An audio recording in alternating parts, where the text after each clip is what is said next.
Hello everybody, I'm Novi and welcome back to the channel. Watching AEW TV as of late has felt off. Not like the shows have been necessarily bad or anything, I'm not saying that at all. There's been some great stuff on them. But maybe that's just my issue. It's all just some great stuff. There's stories I'm enjoying, the Elite versus AEW being one in particular, but outside of that, why am I struggling to latch onto it all? Then I got to thinking about what part of wrestling TV hooks me in more than anything else, and I fear I'm no different than the majority. I love the chase, the climb to the top, seeing a guy rise to main event level while you feel like you're right there with them. It's what made the Hangman saga so great. We as fans were just as much a part of his story as anything else. So with that feeling in mind, let's go back to current AEW TV. Is there anyone on the roster I feel that feeling with to the same extent?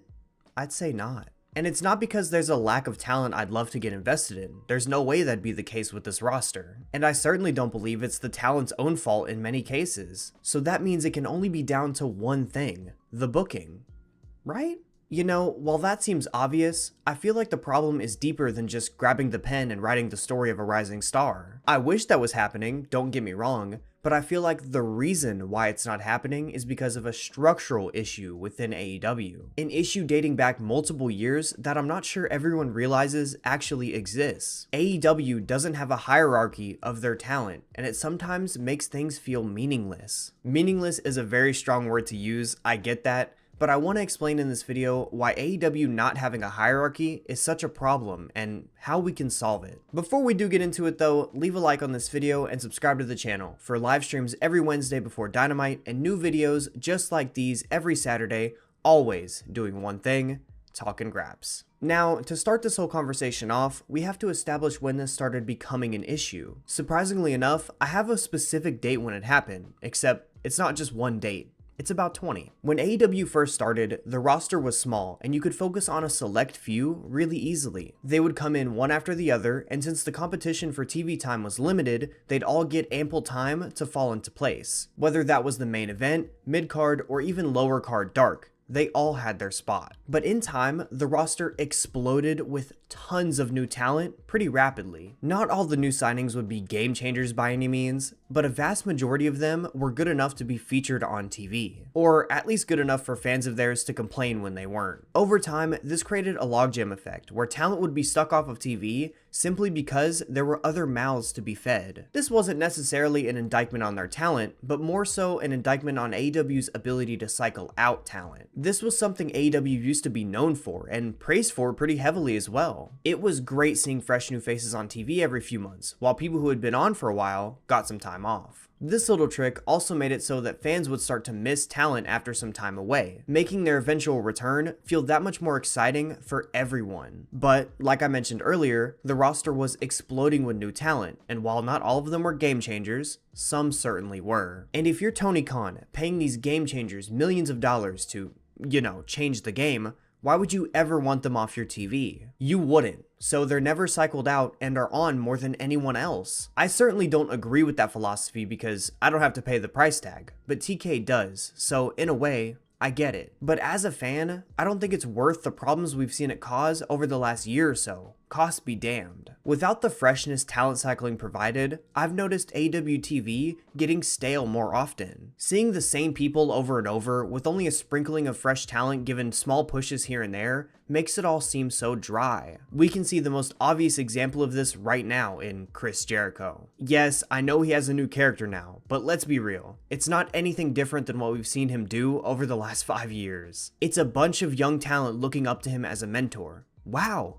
So inventive. But it's not just about the eye test. There's also stats to back up the claim that Jericho is on AEW TV far too often. Of the 243 episodes of Dynamite all time, Chris Jericho has appeared in 222 of them, equaling out to 91%. That's the most in company history for a wrestler. And for a weekly show that's lasted 5 years, being on 91% of the shows is insane. Jericho has pretty much never taken an extended break from TV, and we're all starting to feel it. Honestly, we all started to feel it a long time ago, but right now it's at its very worst. It's clear by that stat, and by the way fans react to him both online and in person, that he needs to go away for a while, now more than ever before. But TK is likely pretty reluctant to send him off because he's one of their top guys, which brings us right back to where we were. If we're being real though, being a top guy shouldn't matter when Jericho isn't an enjoyable part of the TV. I mean, this supposed top guy is getting please retire chants at the shows. I mean, it's pretty clear it's time for a change. But just so we can see both sides of the coin, I want to give another example of how not cycling talent can be such a problem, but with a very well-liked guy overall.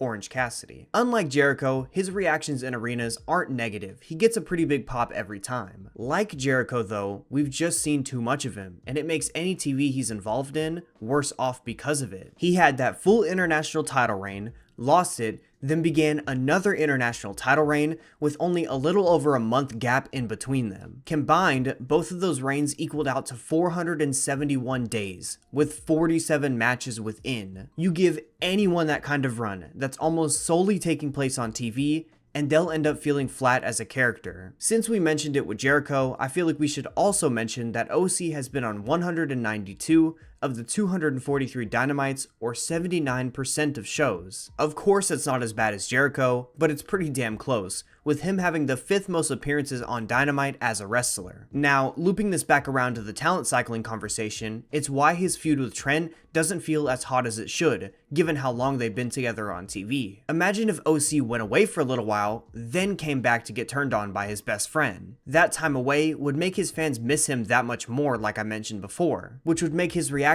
even louder on his return, thus the turn itself would hit even harder. But since he went straight to the Trent stuff without taking much of a break, he's just a guy on TV more than Orange Cassidy, beloved AEW wrestler. But what if someone like Daniel Garcia was given a chance to step up while OC took some time off? Or what if Konosuke Takeshita was given all of Jericho's minutes while he stepped away? I think either of those choices, or many others that you could think of, would make the TV feel far more exciting. And it wouldn't be crazy to put them in those spots if you cemented them in a hierarchy as the next guys up. But here's the issue. These two already did, and AEW did nothing with it. In Takeshita's case, he proves it damn near every time he's in the ring just by how good he is. But the moment he was really ready to take that step was when he beat Kenny Omega twice, with the singles win in particular being more impactful because of how good his performance was. When it comes to Daniel Garcia, on the other hand, the conversation gets a little deeper. In his case, he was given a lot more time to show fans he could hang at the top with his run in the Continental Classic. In that tournament, he was one of the major highlights, to be honest, with his story of getting his first win being something that fans really latched onto. He would cut those emotional backstage promos with Daddy Magic, and then go out there and wrestle like he was hungry. From the beginning, fans loved him, but you could really tell that throughout the tournament, through the work he was doing, fan support was growing big time. Then when he finally got that win in his last match against Brody King no less, it was one of the loudest pops of the whole tournament. Brody had been built as this monster force that you really had to throw everything at to even get the chance to take him down. So it made Garcia getting that win feel like an NCAA tournament upset. Then afterwards, he rode that momentum into a really fun feud with the House of Black, where he teamed alongside a major tag team in FTR. Alongside this main event team, he never felt out of place, which at the time felt like something to remember as a big step forwards for Daniel. The conclusion of that feud is the moment I want to focus on though, with the two teams facing off in an Eliminator Steel Cage match. In that match, Daniel Garcia, as the last man standing for his team, scored the pin, giving his team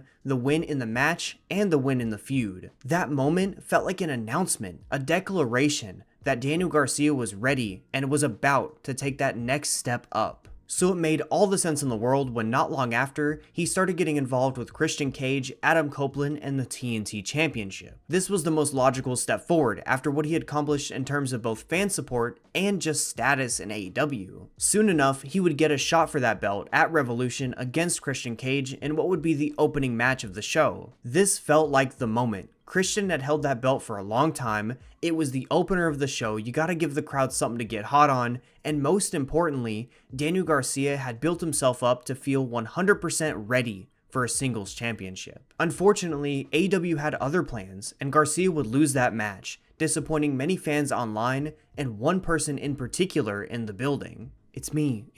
I was in the building. I was really sad. It's me. I'm the one. But there is a saving grace. He lost the match due to interference from the patriarchy, meaning he would of course be getting the rematch right? Again, it would be a disappointment because no, he would not be getting a rematch. And instead, the guy that had become a true rising star in the company and had built himself up as someone everyone wanted to see win the belt, started to do things completely unrelated, barely acknowledging how he lost a Revolution. It felt like this intentional push downwards, and it made, and it still makes, no sense. You have this young guy who's had multiple star-making performances over the last few months, being sent back down to the Shadow Realm to do almost nothing again. The Shadow Realm in this case is actually something I want to talk about, because it's a major issue with AEW that speaks to the hierarchy conversation. There's a lot of examples of cases just like Garcia's in AEW, some may be less egregious, but examples nonetheless. Wrestlers that get red hot, that make the TV better, on the verge of taking that step upwards, feeling like they're never allowed to. And I'd say the reason for that is something I mentioned earlier. There's just so many people waiting in line that deserve TV time, that no matter how over you get, you're always going to get cycled out in place of them. What that does is it makes fans think they can't reliably latch on to any wrestler because who knows when they're going to be sent downwards and not given that extra boost right when they need it. Then when they do get shut down, they're doomed to fall back into that Shadow Realm from earlier, alongside so many others in similar positions. Now you have a whole lot of people who feel the exact same, in the exact same place of importance, making the AEW roster impossible to rank in a hierarchy. Sure, you can name the top 5 to 10 guys, I think that's pretty easy, but try to name the next 30 after that. Because you can't do that, it makes everyone in that group feel like just another guy, instead of their own unique character with their own unique standing in the company. It was pretty widely exposed to be an issue when fans' biggest fear with Mercedes Moné joining AEW was that she'd become just another wrestler, instead of the transcendent star that she is. It also doesn't help that the already loosely defined AEW hierarchy is filled with so much talent, making it hard for anyone to move up or down. It's why them not capitalizing on Daniel Garcia is such a big deal. He had gotten to the point where he could move up on his own merit, and you have to take that shot every time. It's like, I know they want to give everyone the chance to dribble the ball, but sometimes you have to stick with the hot hand. You have to put all of your talent on certain rungs of the ladder, and present them at that spot going forward until something changes to either move them up or down. That right there would make everything in AEW feel more consequential, from the matches, to the title matches, to the feuds. I genuinely mean everything. Anytime any one of your wrestlers are involved with something on TV, it should matter and it should affect their characters in some meaningful way, because that's how you make people care. I can actually give a great, very recent example of this working that involved that transcendent star that I mentioned. Before her feud with Mercedes Moné, the transcendent star, Willow Nightingale was very well loved by the AEW audience. Those who knew how good she was in the ring knew, and even outside of that, I think pretty much everyone could see the potential she had as a top babyface. However, if you were to put her on a hypothetical hierarchy, she wasn't at the level Mercedes was at in terms of star power, even if the potential was there. So when she goes and works with Mercedes, you want to present them both on the same level, so that Willow is shown to be on that higher status alongside Mercedes. Which, funnily enough, is exactly what they did, and throughout all of their segments and the like, Willow felt the star that Mercedes already was. Then they wrestle a match at Double or Nothing, and because they presented them the way that they did, it ended up being the hottest match on the whole card. And maybe, honestly probably, one of the hottest matches in AEW women's history. It was a match that truly had a palpable, big time feel that nothing else on the show did. It was almost like everyone who bought a ticket knew that this was the one that they had to lock in for. Now after those two put on Match of the Night at Double or Nothing, anything Willow gets involved in feels that much bigger. Her feud with Chris Statlander was always going to be big time, but now it feels like it can be presented on a main event level. That's the reason why a defined hierarchy is so important, because with one, you can take any rising star, present them on a main event level, and if they succeed, they become a true main eventer. So far, they've done it right with Willow, which shows that it can be done. They have to learn from that. Just like how they have to learn from the mistakes they made with Daniel Garcia and Konosuke Takeshita. If they can, and if they gradually establish that there are levels in AEW, it can be more than just great stuff like I mentioned in the beginning of this video.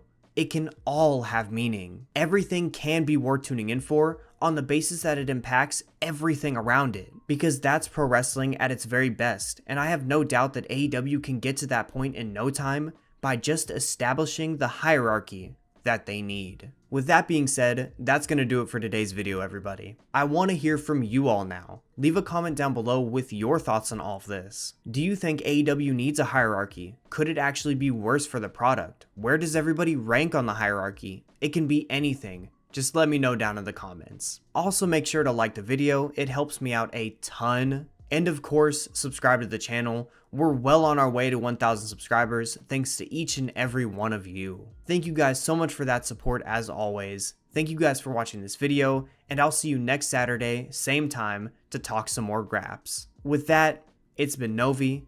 Much love. Peace.